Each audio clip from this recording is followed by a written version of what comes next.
بسم اللہ الرحمن الرحیم۔ دا اکونومسٹ میگزین جو کہ ایک برٹش نیوز پیپر ہے جو کرنٹ افیئر پہ ویکلی شائع ہوتا ہے۔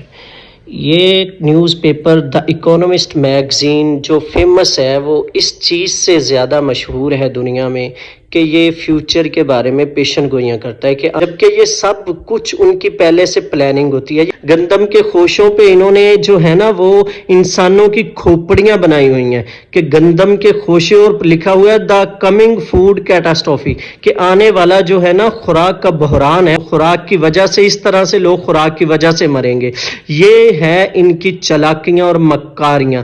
یہ جو عالمی سہولت کار ہیں نا، یہ جو یہود و ہنود ہیں، یہ کنٹرول میں جو عالمی بینکیں ہیں، IMF ہے، یہ سب کچھ ہے، وہ پیچھے بیٹھ کے خفیہ طاقتیں جو شیطانی پیروکار ہیں، جو دجالی ایجنڈے ہیں نا ان کے، وہ دنیا پہ وہ نافذ کرتے ہیں۔ اصل میں ان کا ایجنڈا ہے نا جو، وہ دجال کے لیے ایک گراؤنڈ تیار کرنا ہے، کیونکہ نبی صلی اللہ علیہ وسلم کا فرمان ہے کہ دجال کے آنے سے پہلے جو ہے نا وہ 3 سال قحط سالی کے ہوں گے، کہ اللہ رب العزت پہلے سال جو ہے نا وہ آسمان کو حکم دے گا کہ وہ 1/3 بارش روک دے گا، اور زمین کو حکم دے گا وہ 1/3 پیداوار روک دے گی، دوسرے سال 2/3، تیسرے سال 3/3، اسی طرح وہ جو تیسرے سال کے ختم ہونے تک آسمان اپنی مکمل بارش روک دے گا اور زمین اپنی مکمل پیداوار روک دے گی۔ یہ لوگ اسی وجہ سے جو ہے نا وہ فوڈ کیٹاسٹروفی شروع کرنے والے ہیں، کیونکہ ان کا ماننا یہ ہے کہ جب تک یہ باتیں پوری نہیں ہوں گی تو ان کا مسیحا نہیں نکلے گا۔ یہ سب سے زیادہ جو مخالف ہے نا، یہ اسلام کے مخالف ہے، کہ اسلام سے لوگ ہوں گے نا جو اس کا مسیح کا مقابلہ کریں، جو اس کے خلاف نکلیں گے۔ حضرت مہدی علیہ السلام کے لشکر میں جو لوگ شامل ہوں گے، دیکھیں کہ وہ جگہ جن کے بارے میں احادیث ہے، وہ شام ہے، خراسان ہے، وہ جگہوں پہ انہوں نے کتنی جنگیں مسلط کی ہوئی ہیں، کہ یہ افغانستان سے اب نکلے، اب بھاگے ہیں یہ۔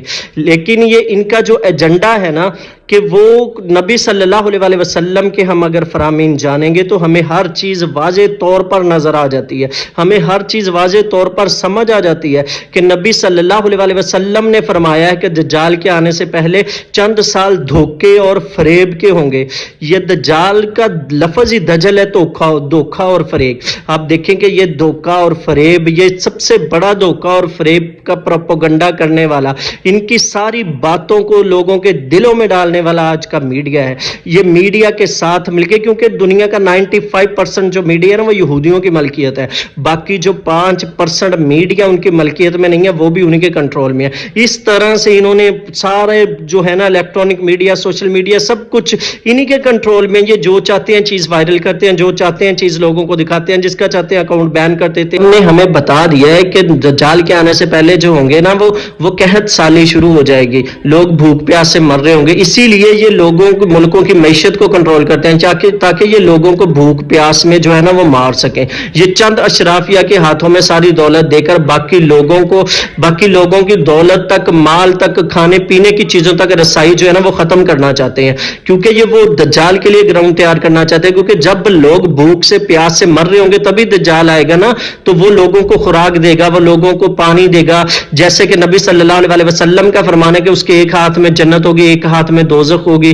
وہ جب جنت اور دوزخ جو ہے نا وہ ساتھ لے کے آئے گا۔ جنت اور دوزخ اس کی بیسیکلی نبی صلی اللہ علیہ وسلم نے فرمایا جو اس کی دوزخ ہوگی نا وہی جنت ہوگی، وہی ٹھنڈا پانی ہوگی، جو اس کی جنت ہوگی وہ آگ ہوگی، وہ بھڑکتی ہوئی آگ ہوگی۔ وہ دیکھیں نا کہ جب لوگ خوشحال ہی نہیں ہوں گے، بھوکے پیاسے مر رہے ہوں گے، تو وہ دجال کو لے کے آئیں گے نا، اس کے لیے پھر ہی گراؤنڈ تیار ہوگی۔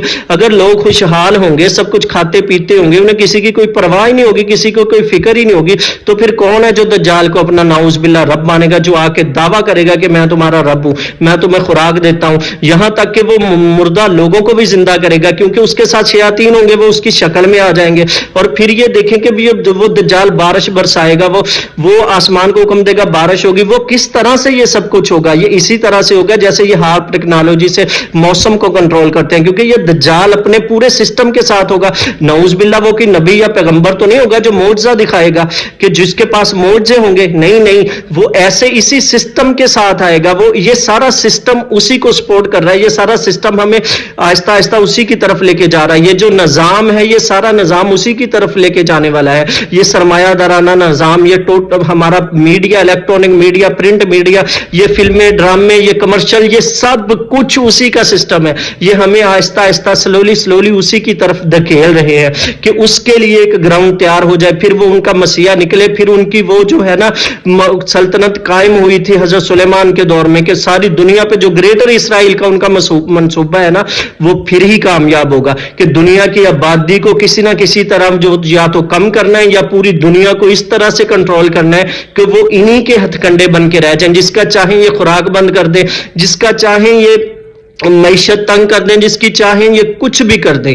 یہ سارے دجال کے بچے ہیں. اب دیکھیں کہ اس کور پہ گندم کے خوشوں میں انسانی کھوپڑیاں ڈالنے کا کیا مطلب ہے ان کا, یہ کیا کرنا چاہتے ہیں, یہ کیا لانا چاہتے ہیں. اس کو ڈی کوڈ کریں, اس کو سمجھیں, ان کے یہ مکاریوں کو اتنا ہمیں لائٹلی نہیں لینا چاہیے کہ یہ کچھ نہیں وہ کر دیں گے, وہ کیا ہوگا, ہم تو یہ ہیں. لیکن ہم دیکھیں نا, ہمیں قرآن و سنت کو سامنے رکھے ہوئے ان کے سارے پلاننگ کو, ان کے سارے ہتھ کنڈوں کو سمجھنا ہوگا, تبھی ہمیں ہر چیز کی سمجھ آئے گی, تبھی ہم ان کے ہتھ کنڈوں کو سمجھیں گے. جب ہم قرآن و سنت کو سامنے رکھیں گے, جب ہم نبی صلی اللہ علیہ وسلم کے فرامین کو سامنے رکھیں گے, تو ہمیں آنے والے وقت میں جو نبی صلی اللہ علیہ وسلم کے فرامین ہے نا, قیامت سے پہلے کے حالات, وہ ہمیں جاننا ہوں گے. ہمیں جو ہے نا وہ فتنوں کے بارے میں جاننا ہوگا, فتنوں کے بارے میں احادیث کا مطالعہ کرنا ہوگا. تیسری جنگ عظیم جس کے ملحمۃ العظمی احادیث میں کہا گیا, ہمیں اس کو پڑھنا ہوگا, اس کو سمجھنا ہوگا, وہ کہاں سے شروع ہوگی, وہ کب شروع ہوگی, وہ اس کا ہیڈ کوارٹر کیا ہوگا. اب دیکھیں کہ حضرت مہدی علیہ السلام کا ہیڈ کوارٹر وہ ملک شام ہے, ملک شام کو انہوں نے تباہ و برباد کر دیا. اب نبی صلی اللہ علیہ وسلم کا فرمان ہے کہ جب ملک شام کی تباہی اور بربادی ہو جائے گی تو امت میں کوئی خیر باقی نہیں رہے گی. آج دیکھ لیں امت میں کہاں خیر باقی ہے, اپنے اپنے ملکوں, فرقوں, سرحدوں, پارٹیوں میں بٹے ہوئے ہیں ساری کی ساری امت. اپنے مفاد, اپنا ملک, اپنی معیشت ہی نہیں سدھر رہی لوگوں سے. لوگ دوسرے مسلمانوں کا دفاع کیا کرنا ہے, دوسرے ملکوں کو کیا شامل کرنا ہے. وہ گریٹر اسرائیل کا منصوبہ بڑے دھڑلے سے لے کے جا رہے ہیں آگے. ہم جو ہیں وہ خلافت کی بات بھی نہیں کرتے, نعوذ باللہ لفظ بھی نہیں منہ سے ہم نکال سکتے. ہم اتنے بزدل, اتنے نکارا ہمیں انہوں نے بنا دیا ہے. صرف کیا ہم میں انہوں نے وہ غیرت, وہ ایمان کا جذبہ, وہ جو اصحاب رسول میں تھا, وہ سب کچھ نکال دیا اسی میڈیا کے ذریعے, اسی بے حیائی کے بغیرتی کے ذریعے, اسی اپنے پورے سسٹم کو استعمال کر کے وہ ہمیں دن بدن تباہی کی طرف لے کے جا رہے ہیں. ہمیں سمجھ ہی نہیں آتی ہمیں کیا کرنا ہے. ہم لوٹتے ہی نہیں قرآن و سنت کی طرف. خدا را قرآن و سنت کی طرف لوٹ گئے, وہی ہمیں سیدھا رستہ دکھا سکتا ہے, وہی ہمیں ان کی چالوں سے, ان کے ہتھ کنڈوں سے